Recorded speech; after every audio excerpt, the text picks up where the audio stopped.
Hello friends, आप सब कैसे हैं। आई होप आप अच्छे होंगे।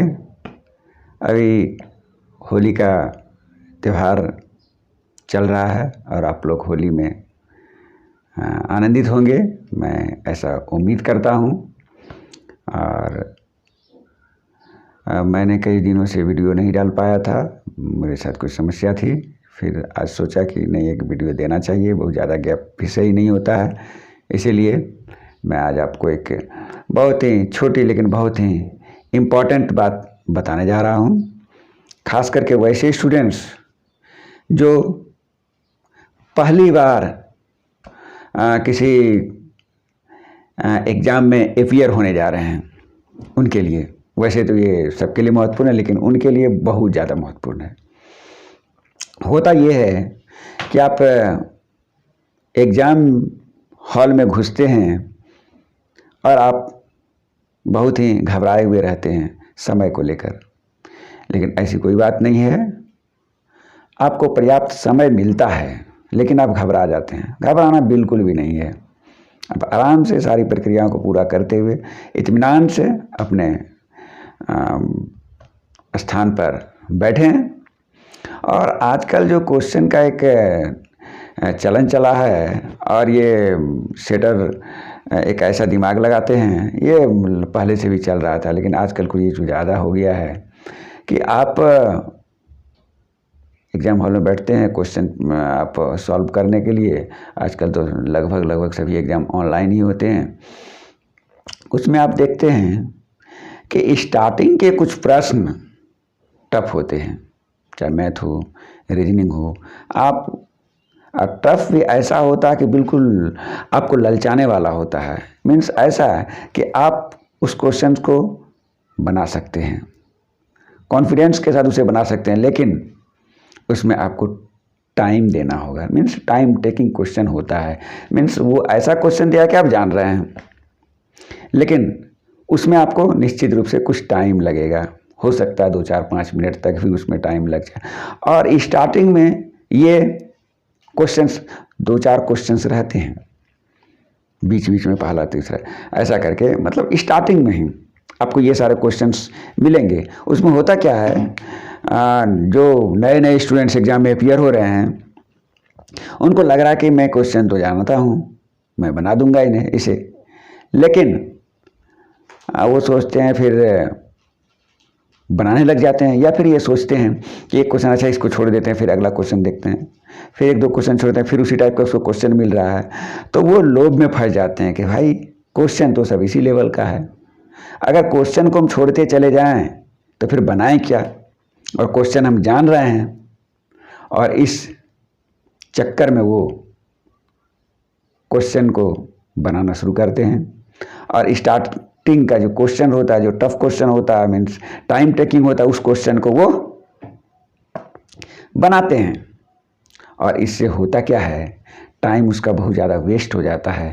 और जब समय ख़त्म होने लगता है तो उन्हें क्वेश्चन का लेवल बहुत लो मिलता है, बहुत आसान सब क्वेश्चन उसे मिलता है। तो वहाँ पे समस्या में फंस जाते हैं कि अब मैं क्या करूँ, मेरे पास समय नहीं है, 5 मिनट समय बचा हुआ है, 20 क्वेश्चन 25 क्वेश्चन उधर है, 30 क्वेश्चन है, अब मैं इसे कैसे सॉल्व करूँ। तो वो बिल्कुल आसान क्वेश्चंस को या तो छोड़ देते हैं, या नहीं तो गलत आंसर उसका दे देते हैं, हड़बड़ी में, समय नहीं रहने के चलते। इसलिए आपको करना ये है कि आपने ये थंबनेल देखा होगा, उसमें देखा होगा कि एग्जाम में सफल होना है तो आपको क्वेश्चंस छोड़ना होगा। क्वेश्चन को छोड़ने वाला सफल होता है। आपको सुन के भी बड़ा आश्चर्य हुआ होगा कि क्वेश्चन को छोड़ के कैसे सफल हो सकते हैं। तो ये ट्रिक है। आप शुरुआत के कुछ क्वेश्चंस को अगर वैसा लगे, और वहाँ पर ललचाने वाला क्वेश्चन आपको देगा, बिल्कुल आपको बनने लायक क्वेश्चन होगा, कॉन्फिडेंस के साथ उसे बना सकते हैं, लेकिन निश्चित रूप से उसमें आपको टाइम देना होगा। तो ऐसे क्वेश्चन का आपको चयन करना होगा, और ऐसे क्वेश्चन को आपको छोड़ के आगे बढ़ना होगा।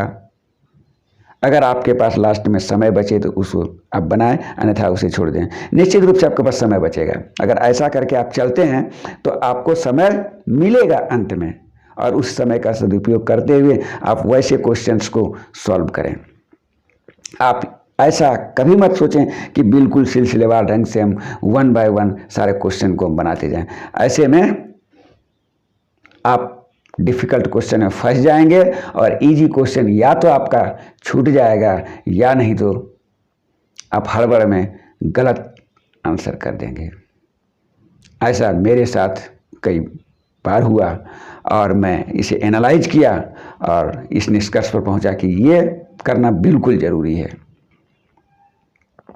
इसलिए इस चीज़ का आप ध्यान रखें और समय की आपको कोई कमी नहीं होने वाली है, आप इसका पक्का विश्वास रखें। लेकिन आपको एक सिस्टम से काम करना पड़ेगा। वहाँ पे आपको क्वेश्चंस के लेवल को देखते हुए शुरुआत में आपके क्वेश्चंस का तो कुछ डिफ़िकल्ट लेवल रहेगा ही, क्योंकि वो जो है ना एक टेक्निक बन गया है आपको उलझाए हुए रखने के लिए। इसलिए आप उस उलझन में न पड़ें, आप विश्वास के साथ वैसे क्वेश्चन को छोड़ दें और आप आगे बढ़ जाएं। और मैं आपको विश्वास दिलाता हूं कि आप ऐसा करेंगे तो वो क्वेश्चन भी अंत में आप बनाएंगे, क्योंकि आप बनाना तो जान ही रहे हैं।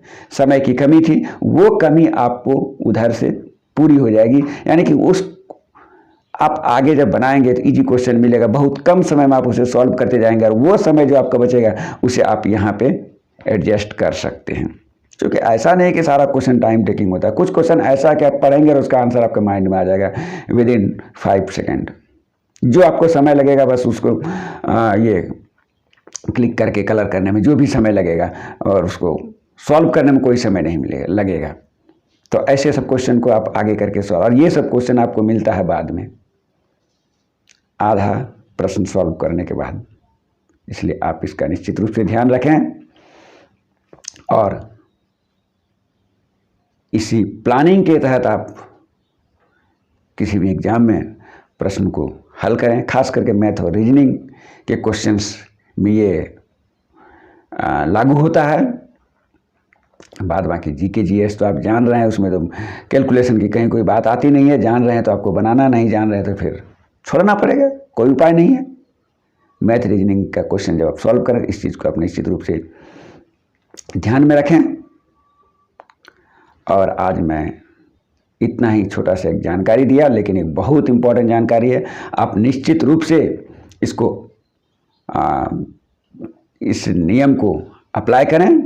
देखिए आप निश्चित रूप से सफल होंगे, यही मेरी शुभकामना है। और अच्छे से होली का आनंद लें। इसी शुभकामनाओं के साथ मैं आज का वीडियो यहीं समाप्त करता हूँ। जय गुरु।